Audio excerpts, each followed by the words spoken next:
ஐப்பசி மாதத்தில் பிறந்தா அரசு வேலையே கிடைக்காதா சார் நீங்கள் கேட்டிங்கன்னா அப்படியெல்லாம் எதுவும் இல்லை. கண்டிப்பாக அரசு வேலை கிடைக்கும்.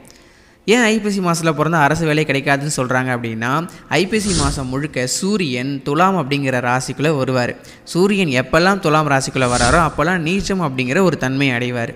நீச்சம் அப்படின்னா என்னன்றது நான் சொல்லியிருக்கேன். வலு குறைந்த நிலை அப்படின்னு அதற்கு அர்த்தம்.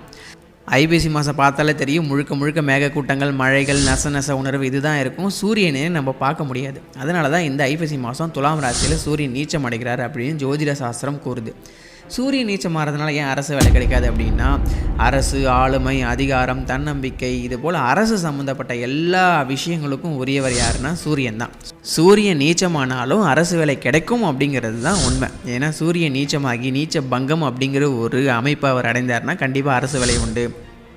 ஒருவேளை சூரியன் நீச்சமாகவே இருந்தாலும் குருவின் பார்வையில் இருந்து, சுக்கிரன் நினைவில் இருந்து, பௌர்ணமி சந்திரன் இல்லை வளர்பிறை சந்திரன் இது போல் சந்திரனோட பார்வையில் அவர் இருந்தாலும் அவங்களுக்கு அரசு வேலை கிடைக்கும்.